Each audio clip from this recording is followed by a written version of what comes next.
everyone, my name is Rebecca and welcome to my channel. Today I'll be starting a new series that is a little different from my regular content on this channel. Usually the videos that I upload here show me, an American who loves food and loves to cook, preparing typical American food and dishes, but talking through the steps and translating the recipes into French. And I do that so that I can share the videos with a French-speaking audience. It's a way for me to do a bunch of things, to keep up my French, keep practicing it since I've studied it for years in school and no longer have as much of an opportunity to speak it every day. I also get to learn new vocabulary, research, and keep my French fresh. I also get to interact, get to know, and keep in contact with French speakers all over the country. It's really fun. So if you are a beginning French learner and you're interested in hearing more French spoken, finding more French videos, I welcome you to check out my regular content, and I hope that you will let me know what you think. Today we're in the beginning of July of 2021, and I've been seeing a lot of chatter in the Facebook groups that I'm a part of, centered all around travel. I've been seeing a lot of people talking about booking vacations to France, booking flights to France, some people even traveling this week or this month to France. It's just so exciting for me to see that the vaccines are working and Europe is starting to open up to the world of tourism again. It's been a very long year and a half, and I'm sure that there are so many of us who've been cooped up in our homes for way too long. And this got me thinking there might be a good number of Americans or English speakers who had to reschedule a trip to France that was canceled, or maybe you're planning your first trip to France, and I thought I might be able to offer an interesting perspective. You plan your trip to France by teaching you basic beginner French for travelers in a video series, because I think that my perspective is a little bit unique and it's worthwhile to know. I've always had an amazing experience traveling in France, and I was very poor at communicating in French, and especially now that I'm more advanced, it always adds another layer to my experience, and it's something that I think is so great and perhaps something that you miss out on if you don't know the language. So I'm planning for this new series of videos on my channel to be simple and easy instruction of French words and phrases that are very beneficial, if not absolutely necessary, for you to know before you travel to France. Some of you might not be interested in hearing a little bit about my background. That's totally fine. So I will put up a timestamp where you can jump to the beginning of going over the pronunciation and the vocabulary. But for those of you who are interested in who I am and why I do what I do, I wanted to give you a little bit of background on me and my life, and so you can understand my philosophy of how I'm approaching this idea of teaching you basic words, phrases, and pronunciation in French. I am an American. I think that's obvious, and I've mentioned it already, but more specifically, I grew up in the suburbs of New York City on the East Coast of the United States. And that means that in addition to having a very naturally strong accent, I had the misfortune of being taught in my early years of learning French by only American teachers who also had very strong East Coast accents. I never had a native French teacher until I did my master's in French. So that was years and years after I started learning, and it's so unfortunate, but that meant that I was taught by American teachers who had their own American accents, and even more unfortunately, the majority of my teachers followed a very old form of foreign language teaching. We actually didn't speak a lot of French in the classroom. It was a lot of English and then asking you, what's this vocabulary word? How do you conjugate this in English? And then we would respond in French. So we weren't immersed in the language, which I think is generally considered the best way of learning a foreign language.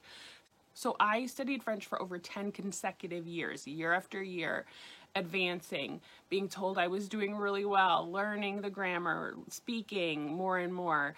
But my first few trips to French-speaking countries, specifically Canada and France, showed me that I wasn't mastering the language as much as I thought and hoped that I was. I had started learning French at about 13. I studied all 4 years of high school, and I traveled to Canada. I traveled to Montreal when I was 16 for spring break one year, and found myself completely not understood by the Canadians, as well as some of the French tourists that I interacted with. So it wasn't just that the Canadians couldn't understand my French accent. It was a bigger problem than that. After I started college, I traveled to France for the first time when I was 18 years old. I spent a couple of days there. And again, I had a lot of trouble not only understanding the native French speakers, but also myself being understood.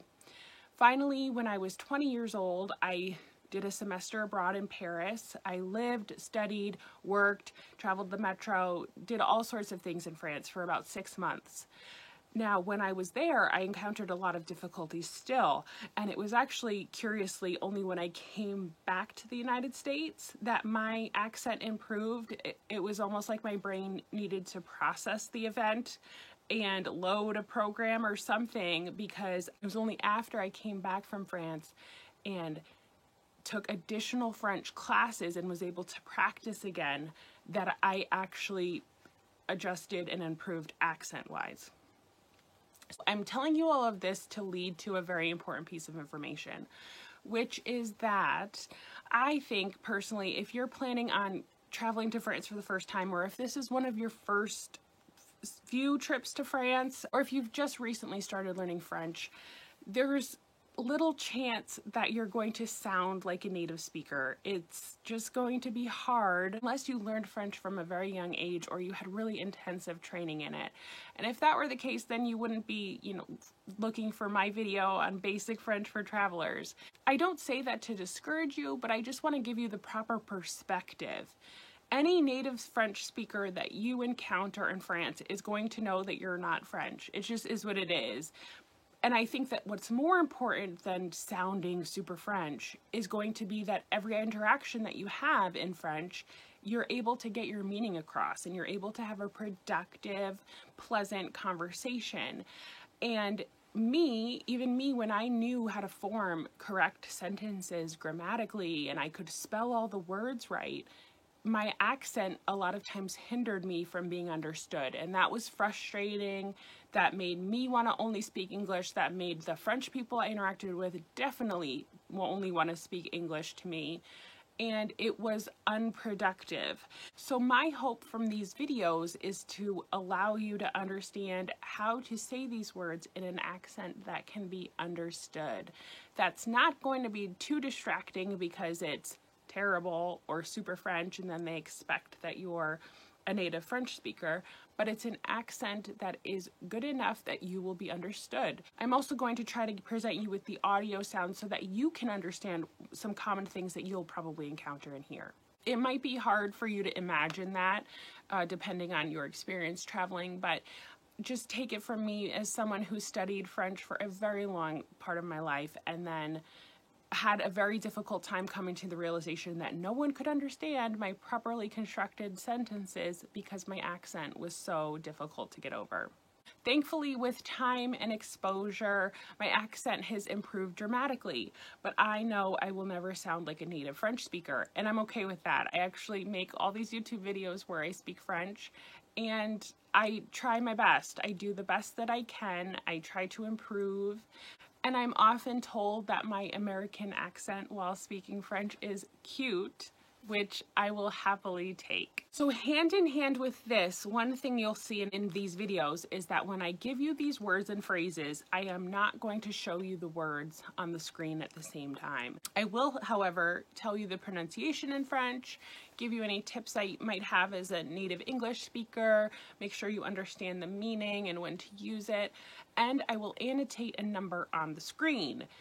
I want you to focus on listening to what I'm saying and how I'm saying it. And my worry is that if you see the words at the same time, your English bias will kick in and you'll think that some words need to be pronounced certain ways. You won't necessarily be consciously thinking it, but your brain will be, and your brain will be working against you.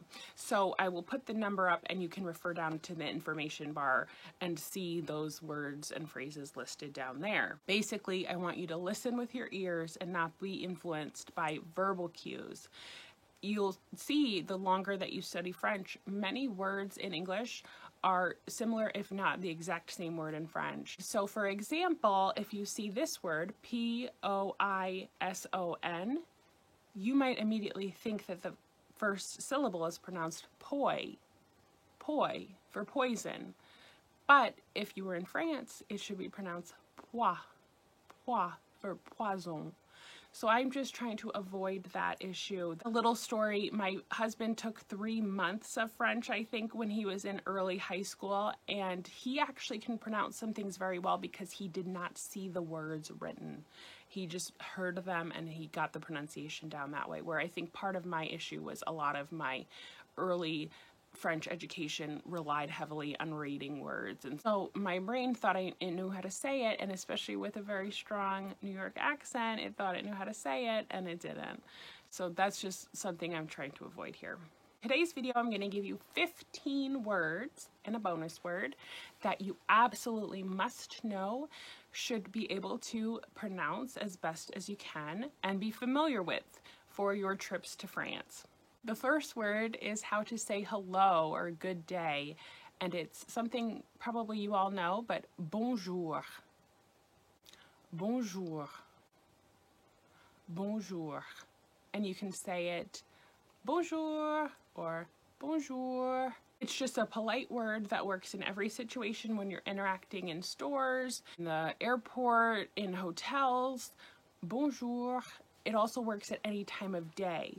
So there are different words that you could say, good morning, good evening, but if you're gonna have one, I want you to have bonjour, because that will be acceptable at any time of day, and then you don't have to worry about which one applies when. The next two come in a pair, and it's how you would say either Mr. or Mrs. or sir or ma'am. So in English, if we knew someone's last name was Lane, you could say Mr. Lane, Mrs. Lane, or you could say sir or ma'am. You wouldn't necessarily just call someone Mr. or Mrs. In French, it's the same word, so that's a little easy. So if you don't know someone's name, which a lot of times you won't, if you're saying sir, monsieur, monsieur, monsieur. And if you're saying ma'am, is madame, madame, madame. So you'll use this if you're interacting with someone and you know that their last name is Duparc. Bonjour, Madame Duparc. Or if you're walking into a store and you don't know who this sales associate is, bonjour, Madame.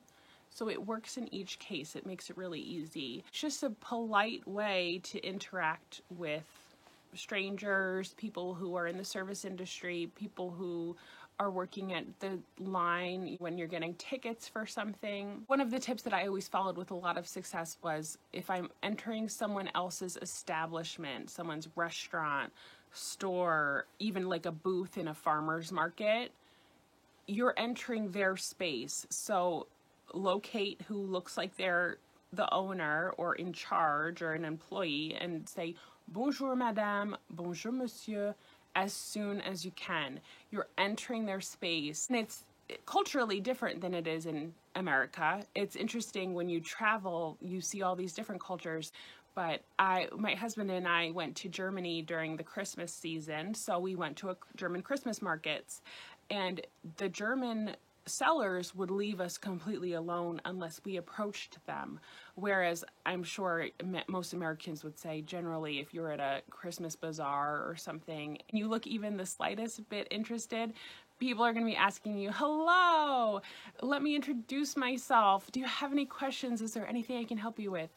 And in Germany, we were worried that no one was going to be able to speak to us because we were chit-chatting about stuff, and it was only when we purposely made eye contact and asked for help that people would approach us. It's just culturally different. But I've always, like I said, been really fortunate that I've had really great experiences with people in France when I've started the conversation off with bonjour madame, bonjour monsieur. I know times are changing with pronouns and everything, and unfortunately I haven't been to France in 5 years, so I don't know if that's any different, but I would say feel it out. You can always just say bonjour, and that's polite as well. Just, I would say, be free with the bonjours when you're interacting with people. It's a nice way to start the conversation, and actually saying bonjour madame or bonjour monsieur kind of gives your brain a second to kick in and maybe lead into more conversation. A little bonus here is going to be the word for miss, which is mademoiselle. Mademoiselle. Mademoiselle. I think in the United States we've seen this a lot. It's a hard word for us to spell, but we know it generally that it means miss. So I say it's a bonus because if you don't remember mademoiselle, or if you're concerned, just like in English, is she a ma'am or a miss? You can just say madame. The next word that you'll hear a lot is the French word for excuse me or pardon me, which is pardon, pardon, pardon. And you're going to hear this a lot because if you're traveling to France for the first time, or one of your first times, most likely you're going to be in Paris. Paris is the capital. It's a very busy city. Paris also has my favorite metro, my favorite underground system, and every day on the metro I would hear pardon when people are rushing by you. Even if they're not bumping into you, it's just kind of to let you know that they're there. So excuse me, excuse me, excuse me. Just to let you be aware that they're there, so there's not some disaster kind of thing. Or if they do happen to brush by you and kind of invade your space. So it's just like we would say, pardon me, pardon me. But I think it's used primarily if you are moving around spaces like that versus the next one I'm going to go into. So if you want to give it a try, it's not pardon, it's not bad, it's pardon, pardon. And if nothing else, at least you'll hopefully recognize it, so that when people are saying this to you, you're not concerned that you're missing something or something's wrong and you just don't understand. So the next one is another form of excuse me, but this would be more so if you are going up to someone and asking, excuse me, can you help me? Or excuse me, what is that? Excuse me, what kind of ice cream are you eating because it looks delicious? Something like that. Excuse me, I'm lost in the Louvre, which probably will happen. Can you help me find something? So this one is excusez-moi. Excusez-moi. Excusez-moi. Excusez-moi. Excusez-moi, monsieur. Excusez-moi, madame. Bonjour, excusez-moi, madame. So now that you're learning these words, you can put them all together and make really polite phrases to interrupt someone or ask for assistance. I hope that makes sense a little bit, what I explained, the difference between pardon and excusez-moi. I think you can interchange them. I wouldn't worry too much about saying the wrong one. You just want to recognize them and practice repeating after me so that you can pronounce them in a way that's understandable. So, excusez-moi, excusez-moi. So unless you have a really intensive French language learning experience before your trip to France, it's helpful to know how to ask someone if they speak English. And I've done this before too. Sometimes in France, when I've been in a really complicated situation, but when I went to Sweden and when I went to Italy last, I basically learned the bare minimum to get by, and then I would learn how to say their version of bonjour.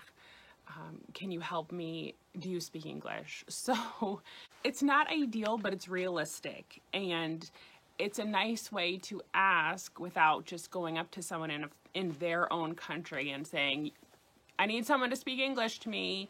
So the way that you would ask someone, do you speak English, is parlez-vous anglais? Parlez-vous anglais? This one, you're making it clear that you're asking a question with the intonation in your voice. So parlez-vous anglais? Excusez-moi, parlez-vous anglais? Excusez-moi, madame, parlez-vous anglais? So hand in hand with that is if someone starts speaking French to you fluently and quickly, and you need to tell them that you don't speak French, you would say, je ne parle pas français. Je ne parle pas français. Je ne parle pas français. And this might happen. It happened to my husband and I the last time we were in France. We had just flown into Paris. I think we had gotten our luggage and were heading towards the metro, and I was a couple of steps ahead of him, and suddenly he must have called my name, or I looked back behind and he had been stopped by a policeman, and he was just kind of frozen.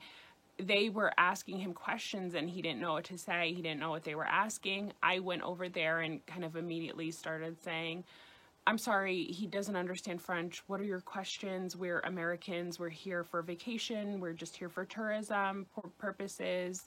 They were asking for some reason, you know, what we were doing here. It was around the holiday season, so I think that they were just being extra vigilant with security. But it was a situation where my husband didn't even know how to say, I don't speak French, I'm confused, kind of something like that. So I think it's a good benefit to know, parlez-vous anglais and je ne parle pas français. So next I'm going to teach you another pair, which is please and thank you. So the way that you would ask generally please is s'il vous plaît, s'il vous plaît, s'il vous plaît. And then if you were to say thank you, it's simply merci, merci, merci. Thank you very much. You could add on merci beaucoup. And you can always say merci beaucoup, madame. Excusez-moi, madame. Parlez-vous anglais, s'il vous plaît? Something like that. You can add them all together. So merci, which is like thanks or thank you. And then merci beaucoup, thank you very much.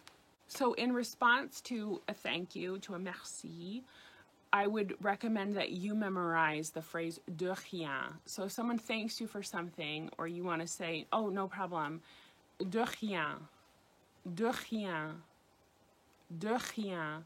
And this is one where the nasal R is very evident. You probably heard of the nasal R sounds, and it's much more evident when it's at the beginning of a word, and it makes it a little more complicated to say as well for native English speakers than if it's at the end of the word. So again, de rien, de rien. Now what you might hear when you say merci to a French person, which is why I want you to hear this so that you're not confused when you say thank you and they don't say de rien, they say something else, you might hear je vous en prie, je vous en prie, je vous en prie. Okay, so just be aware of that. Depending on your age and all sorts of situations, if it's a family member or something, they might use the familiar version of that, which is je t'en prie. But if you hear that prie, the je vous en prie, je t'en prie, they're saying you're welcome. But I know that it might be confusing. I just don't want you to be confused if suddenly they're saying more and you expected them to just say de rien. All right, now I want you to know 3 more words. The next one is how to say goodbye. And similar to bonjour, there are a couple different ways that you can say this, but I want you to remember at least one, which is why I'm focusing just on this one, because I don't want you to get overly confused. I don't want to overcomplicate things. I want you to remember au revoir, au revoir, au revoir, au revoir. This is something most of us have heard on movies or TV, but just practice it before you go. Be familiar with how it sounds. Au revoir. Finally, the last 2 are how to say yes and no. And these are super simple. You've probably heard them as well, but make sure you practice them before you go. So the way to say yes is oui, oui, oui. Sometimes you'll hear oui, oui, oui, oui, yes, yes, something like that. And the way to say no is non, non, non. I think if you were to say no, if you said it short, like no, they'd probably understand that. But a lot of times in English, we like to elongate and ride out our vowels especially, but our words in general. So my way of saying no is no, and it's a long word, and so it might be hard for the French to understand what I'm trying to say, and all I simply need to say is non, non. So oui and non. Maybe you'll hear oui, oui, non, non, non, something like that. And of course, it always helps with the nods and the head shakes. That's my first set of 15 words and a bonus that I wanted to make sure you guys understood, heard me say. Hopefully hearing me pronounce it helps you. Just practice it as much as you can. Listen to other videos in French, because even if you learned French in a formal setting in a classroom years ago, it's going to be different than how it is in France, unfortunately. It's just how it is. So you want to immerse yourself in the sounds, practice the sounds, and it'll make you feel a lot more confident. And that's what I want for you guys as you're traveling to one of my favorite countries in the world, and Paris is really one of my favorite cities. So I hope that you have a great trip, and I hope that you'll stay tuned to my channel. Subscribe for more easy and quick French instruction videos like this, and let me know where you're going, when you're going, and what you think. I will see you next time. Au revoir!